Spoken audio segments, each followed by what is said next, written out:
നമുക്ക് ഷോൾഡർ 5 കൈക്കുഴി നമുക്ക് 5 ഇഞ്ചാണ് വേണ്ടത്. ഓക്കെ, ചെസ്റ്റ് വണ്ണം 5.25 വേണ്ടത്. ഓക്കെ, ഇത് ഇത്രയും നമ്മൾ ടോപ്പിൻ്റെ യോക്ക് പീസ് ഇതുപോലെ വെട്ടി വെക്കുക. വെട്ടി വെച്ചതിന് ശേഷം നമ്മളിങ്ങനെ ഇവിടെ നിന്ന് 1/2 ഇഞ്ച് താഴെ, ഇവിടെ നിന്ന് 1/2 ഇഞ്ച് താഴെ, ഇവിടെ നിന്ന് 1/2 ഇഞ്ച് ഇപ്പുറത്തേക്ക് അടയാളപ്പെടുത്തിയതിന് ശേഷം ഇവിടെ നിന്നെല്ലാം നമ്മൾ കൈക്കുഴി തയ്ച്ച് കൂട്ടുന്ന പോലെ 1/2 ഇഞ്ച് ഇപ്പുറത്തൂടെ ഇങ്ങനെ ടേപ്പ് വെച്ചിട്ട് ഈ കൈക്കുഴിയുടെ 1/2 ഇഞ്ച് താഴെ വരെ ടേപ്പ് വെക്കുക. ഇതുണ്ട്. അപ്പോൾ 5.5 കിട്ടി. ഈ 5.5 നമ്മൾ ഓർത്ത് വെക്കുക. 5.5 നമ്മളിനി അമ്പർലയുടെ സ്ലീവ് വെട്ടാൻ പോവാണ്. നമുക്ക് വേണ്ട സ്ലീവ് ലെങ്ത് നമ്മൾ അളവെടുത്തിരിക്കുന്നത് 4.5 ഇഞ്ചാണ്. 4.5 ഇഞ്ചിനോട് കൂടി 1/2 ഇഞ്ച് ഷോൾഡർ കൂട്ടുന്ന ഭാഗത്തും 1/2 ഇഞ്ച് തയ്യൽ തുമ്പ് അടിവശം മടക്കി അടിക്കാനുള്ളതും കൂടെ കൂട്ടി 4.5യും 5.5 ഇഞ്ചാണ് നമുക്ക് സ്ലീവ് ലെങ്ത് വേണ്ടത്. അതിനായിട്ട് നമ്മൾ 5.5ക്ക് നമ്മൾ അതിൻ്റെ ഇരട്ടി എടുക്കണം. അപ്പം 5.5യുടെ ഇരട്ടി 11 ഇഞ്ച്. അപ്പം 11 ഇഞ്ച് നീളവും 11 ഇഞ്ച് വീതിയുമുള്ള ഒരു തുണിയാണ് നമുക്ക് സ്ലീവിനായിട്ട് വെട്ടിയെടുക്കേണ്ടത്.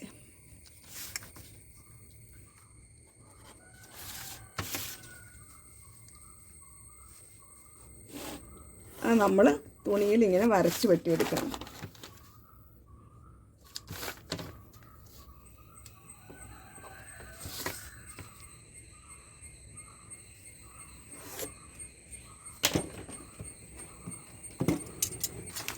നമ്മളത് വെട്ടിയെടുക്കുക.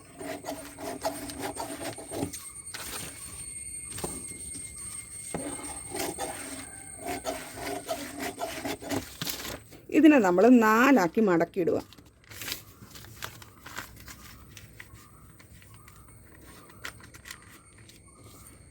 മടക്കിയിട്ട് ഇനി നമുക്ക് സ്ലീവ് ലെങ്ത് എത്രയാണ് വേണമെന്ന് പറഞ്ഞേ? 4.5 1 5.5. 5.5 ഇഞ്ച് നീളമുള്ള ഒരു അംബ്രല ആയിട്ട് നമ്മൾ വെട്ടിയെടുക്കുകയാണത്. 5.5 ഇഞ്ച്.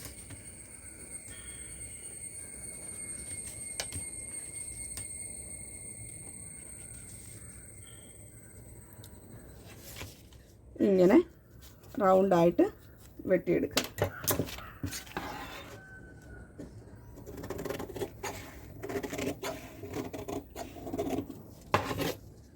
അമ്പർല ഇപ്പം 4 ആക്കിയിട്ടാണ് നമ്മൾ വെട്ടിയേക്കുന്നത്.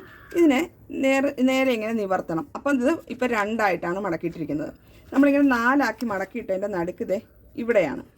ഓക്കെ, ഇവിടെ നിന്ന് താഴത്തോട്ട് വേണം കൈക്കുഴി വെട്ടാനായിട്ട്. അപ്പം നമ്മൾ നേരത്തെ ഈ ഷോൾഡറിൽ അളവെടുത്ത് വെച്ചിട്ടുണ്ട്. ഇവിടെ നിന്ന് 1/2 ഇഞ്ച് താഴെ, ഇവിടെ നിന്ന് 1/2 ഇഞ്ച് ഇപ്പുറത്തൂടെ ഇങ്ങനെ അളവ് വന്നിട്ട് ഈ കൈക്കുഴിയുടെ 1/2 ഇഞ്ച് താഴെ വരെ നമ്മൾ 5.5 ഇഞ്ച് എടുത്ത് വെച്ചിട്ടുണ്ട്. ഈ 5.5 ഇഞ്ചിൻ്റെ ഇരട്ടി കാണുക.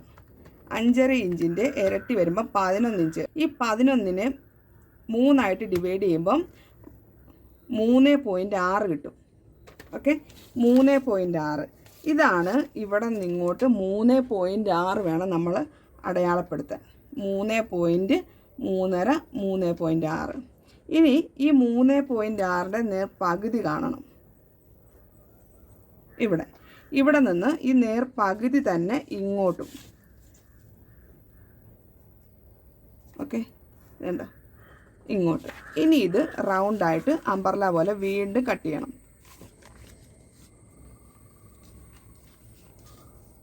3.6ൻ്റെ പകുതി നമ്മൾ കണ്ടത് 1.8 ആയിട്ട് വരും. ഇതുണ്ട 1.25ൻ്റെ ഇപ്പുറത്തെ വര. ഈ 1.25ൻ്റെ ഇപ്പുറത്തെ വരയിലേക്ക് ഇങ്ങനെ ഫുള്ളും നമ്മൾ റൗണ്ട് ചെയ്ത് വരച്ചു കൊടുക്കണം. 1.8 ആണ് ഏകദേശം വരുന്നത്. അതും ഇങ്ങനെ റൗണ്ടിൽ കട്ട് ചെയ്ത് കൊടുക്കുക. ഇത് കട്ട് ചെയ്യാനായിട്ട് ഇപ്പോൾ നമ്മൾ ആ പകുതി എടുത്തിട്ട് നമ്മൾ 4 ആക്കിയാണ് മടക്കിയിട്ടേക്കുന്നത്. എന്നിട്ട് ഇങ്ങനെ നിവർത്തി വെക്കുക. ഓക്കെ, അപ്പം ഇതിങ്ങനെ കൈക്കുഴിയായിട്ട് വരും, ഇതിങ്ങനെ സ്ലീവായിട്ടും വരും. അത് നമുക്ക് ഷോൾഡറിലോട്ട് വെച്ച് നോക്കാം. ഇതിൻ്റെ ഈ വീതിയുള്ള ലെങ്ത്, അതായത് സ്ലീവ് ലെങ്ത് ഇവിടെയാണ് വരുന്നത്. അത് നമ്മൾ ഈ 1/2 ഇഞ്ച് താഴെയും 1/2 ഇഞ്ച് ഇപ്പുറത്തോട്ടും അടയാളപ്പെടുത്തിയ പോയിന്റിൽ ഇങ്ങനെ വെച്ച് നോക്കുക. എന്നിട്ട് 1/2 ഇഞ്ച് ഇപ്പുറത്തൂടെ പതുക്കെ ഇങ്ങനെ വെച്ച് നോക്കുക. കണ്ടോ, കറക്റ്റ് കണ്ടോ വരുന്നുണ്ട്. എന്നിട്ട് ഇത്രയും തയ്ച്ച് പിടിപ്പിച്ചതിന് ശേഷം വേണം. ഇവിടെ ഇങ്ങോട്ട് തയ്യൽ തുമ്പ് നീണ്ട് കിടപ്പുണ്ടെങ്കിൽ ഇതിങ്ങ് വെട്ടിക്കളയുക. വെച്ച് നോക്കിയതിന് ശേഷമേ നിങ്ങൾ പിടിപ്പിക്കാവുള്ളൂ. ഇവിടെ ഇങ്ങനെ പതുക്കെ ഇങ്ങനെ വെച്ച് നോക്കുക. രണ്ട് സൈഡും അമ്പർല ആയതുകൊണ്ട് ഇച്ചിരി വലിച്ചു പിടിച്ച് വേണം തയ്ക്കാൻ. ഓക്കെ, ഇങ്ങനെ വെച്ച് രണ്ട് സ്ലീവിൻ്റെ റിഗാളിൻ്റെ സൈഡും ഈ സ്ലീവിൻ്റെ സൈഡും നമ്മൾ തുണിയിലേക്ക് ഇച്ചിരി വലിച്ചു പിടിച്ച് തയ്ച്ചതിന് ശേഷം ഇവിടെ ഇങ്ങോട്ട് തയ്യൽ തുമ്പ് ഇങ്ങോട്ട് ഈ തയ്യൽ തുമ്പ് ബോഡി കൂട്ടാനുള്ള നമ്മൾ വണ്ണത്തിന് കൂട്ടിയിടുന്ന തയ്യൽ തുമ്പില്ലേ, ഇത് ഇങ്ങോട്ട് ചാടിക്കിടപ്പുണ്ട്, ഈ അമ്പർലായ്ക്കും ചാടിക്കിടപ്പുണ്ടെന്നുണ്ടെങ്കിൽ നിങ്ങളിവിടെ വെട്ടി വിട്ടിട്ട് ഇതിങ്ങോട്ട് ഇങ്ങനെ സ്ലീവിൻ്റെ പോലെ നമ്മൾ ഇങ്ങനെ വെച്ച് പിടിപ്പിക്കത്തില്ലേ, അങ്ങനെ വെച്ച് പിടിപ്പിക്കുക. അപ്പം ഇങ്ങനെ തയ്യൽ തുമ്പും കൂടെ ഇങ്ങനെ കിട്ടുന്നുണ്ടെങ്കിൽ നിങ്ങളിങ്ങനെ പിടിപ്പിച്ച് ഇങ്ങനെ കിട്ടും. ഇങ്ങനെ പിടിപ്പിച്ചിട്ട് വണ്ണം ഇങ്ങനെ കൂട്ടിയെടുക്കുക. ഇനി ഇങ്ങനെ വെച്ച് നോക്കുമ്പോൾ ചിലപ്പോൾ തുണിയുടെ വലിച്ചിൻ്റെയൊക്കെ വ്യത്യാസം കൊണ്ട് ഇവിടം വരെ നിൽക്കുന്നുള്ളൂ എന്നുണ്ടെങ്കിൽ ബോഡി ഇവിടം വരെ കൂട്ടിയതിന് ശേഷം ഇത് ഇവിടെ കട്ട് ചെയ്ത് കൊടുക്കണ്ട, ഇവിടെ ഇങ്ങനെ നേരെ റൗണ്ടായിട്ട് വെച്ചങ്ങ് പിടിപ്പിച്ചാൽ മതി.